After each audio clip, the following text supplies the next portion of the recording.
First place, baby. First place. I mean, what else is there really to say? The Eagles won a pretty big game yesterday, in all honesty. You have every other team in the NFC East losing except the Eagles. They are now in first place in the NFC East. As shocking as that may sound with a 1-2-1 record.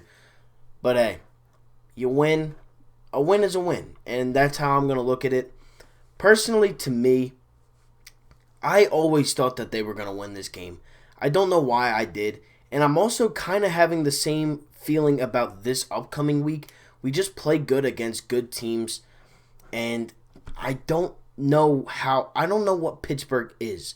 They have played pretty terrible teams. They have an off week that they're coming off of, which does matter. But I just don't know. I don't know how Pittsburgh really is. I know they have a very good defense. I know they have a pretty solid offense.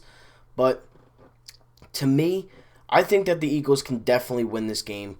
It's going to depend on a lot, and it's going to need to take a lot to win. But I'm going to take it 1 week at a time. And the Eagles won yesterday 25-20 in San Francisco on Sunday Night Football with literally nobodies. Pretty much that's how the moral of the story has been for the last 2 seasons with Carson and the Eagles. But look, again, we got the win. All you can really ask for. We start off the game 3-and-out, but then we kind of worked our offense a little bit, scored a touchdown with Carson Wentz scoring the first touchdown. He was everywhere, and I like Carson Wentz. I am a Carson Wentz guy, but he looked good yesterday. He really did. He looked like I definitely had flashbacks of the Wentz of old with the running game, at least. You know, he was running a lot. He had 7 carries for 37 yards and a touchdown. I mean, he had 9 less yards than Sanders, who had 13 carries. Can't really ask for much more out of Carson on the run game. Passing-wise, he was 18 of 28, 193 yards, a touchdown, and an interception that was tipped at the line, and then it just kind of fell right into San Fran's hands. But other than that, the rushing game really wasn't there outside of Sanders and Wentz. You had Jalen Hurts, who had 3 carries for 18 yards. Corey Clement had 2 for 3. Scott had 2 for 1. And then Adrian Killens, who was actually released, had 1 for -12 on one of the worst play designs I think I've ever seen. But what are you going to do, I guess? I do also want to touch on Jalen Hurts. Can we stop playing the kid? If you want to save him, if you really don't like Wentz and you trade him down the line, that's fine. But, my God, stop playing Jalen Hurts. He's fumbled now 2 weeks in a row. Stop playing the kid. You're going to just scare him out of the NFL if you keep doing this. Because he's fumbled twice now. Stop playing him. And he's lucky that Carson bailed him out. Because we were in field goal range at the time. And then with that fumble, it was like a 2nd and 18. You can't do that. Stop playing the kid. I don't even want him to begin with. You don't need him to get hated on by every Eagles fan. It's ridiculous. And, also, again, great pick, Howie Roseman. You're doing a great job there. CeeDee Lamb had 2 touchdowns and like 100-something yards. That's back-to-back weeks now. That's actually going back to last season with DK Metcalf, who also had a pretty solid game yesterday and last week, along with Justin Jefferson. Guys that you passed up on. But, that's Howie Roseman. Everybody loves him for some odd reason. I don't. I could really care less about Howie Roseman. Seriously. I mean, look at who he has formed around Carson Wentz. John Hightower, Greg Ward, Travis Fulgham, and Deontay Burnett, who didn't even get a catch yesterday. That's who the wide receivers were for last night's game. Mind you, Dallas Goedert's still out. Deshaun Jackson's always hurt. Alshon Jeffrey hasn't played in almost a year. Great job, Howie. J.J. Arcega-Whiteside is an absolute joke of a player. He should never even be in the NFL. How about this? And I was talking to my friend about this last night. Can we just draft players from big-time schools? I mean, why don't we have anybody from Alabama, LSU, Oklahoma, besides Jalen Hurts and, Lane Johnson? But that's different. I'm talking about skill guys. The only skill guy that you have that's from a big school is Miles Sanders, and that's from Penn State. And, yeah, that's a pretty big school.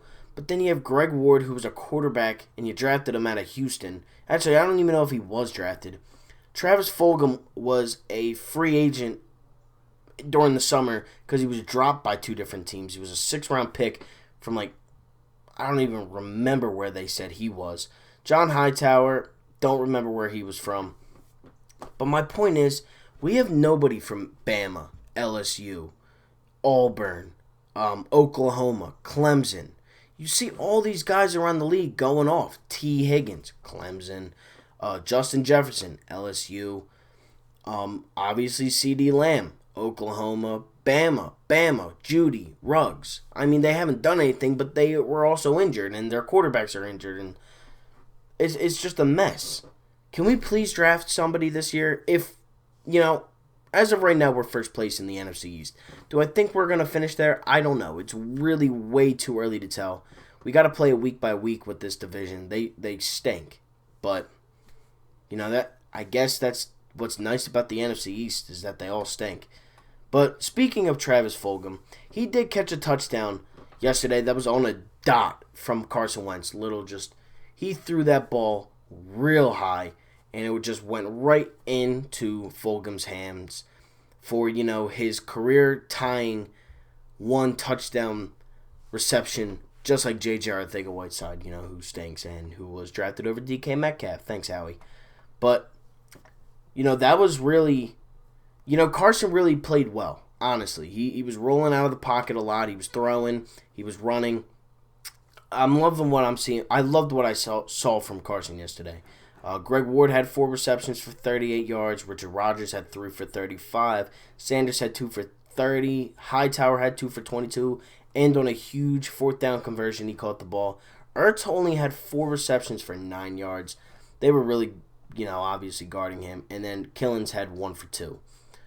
But on the defensive side, defense played pretty good.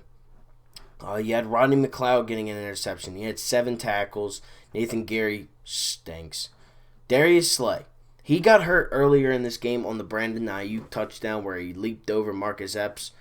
I'm loving what I see from Slay. I mean, he is a pro's pro. He's a player, and I love what I see from Darius Slay. We knew what we were going to get, but at the same time, he was a little bit of a risk. He was older. We were giving him money. But he has done pretty much everything that we could have asked for. Marcus Epps, speaking of him, he had 4 tackles. Cravon LeBlanc had 4 tackles. And I think he had a forced fumble on Nick Mullins. I always forget. TJ Edwards had 3 tackles, but he did go out of the game with a hamstring injury. He is now listed week to week or on the IR, something like that. Alex Singleton. Definitely want to talk about him. He had a pick 6 in this game. Now, it was literally gift-wrapped and given to him, but it was a pick 6. He's going to definitely get a lot more playing time now that TJ Edwards is out. Duke Riley, solid. Derek Barnett had half a sack. Josh Sweat had a sack. Hassan Ridgeway, Jannard Avery, both had very, very good games. Malik Jackson had a pretty solid game. Hargrave had half a sack, but I'm telling you, I don't even know Hargrave's on the field sometimes, honestly, and that's pretty sad. Another thing, I don't see Fletch on this list at all, which means he didn't have, which is kind of weird, right? You would think he'd be on this list, but he's not. All right, weird. I don't know. They have Jack Driscoll on this list, who's a tackle, but not Fletch. I don't know. I don't know how that works. But the Eagles played a solid game yesterday. And, we win 25-20. We started off the game with a touchdown and a 2-point conversion to put us up 8-7. We didn't score in the second. And then we had the field goal by Elliott. And then Doug went for it on 4th down in the 4th quarter after the Niners just took the lead. We convert. We score the touchdown. And then we win 25-20. all you can really ask for. We're going to take this week by week. Hopefully we can go 2-2-1 after next week. Thank God the Cowboys stink. I mean, they are an absolute joke. Their defense is garbage. They score all their points on garbage time minutes. I mean, it's kind of embarrassing. But I don't really care. You know? I don't care. It's the Cowboys. But with that being said, thank you all so much for watching. Like, comment, and subscribe to the channel if you are new. We are on the road to 1,000 subscribers. We are less than 170 away, so it would mean a lot if you did hit that subscribe button. Thank you all for watching. Like, comment, and subscribe. Appreciate you guys. And I am out. Peace.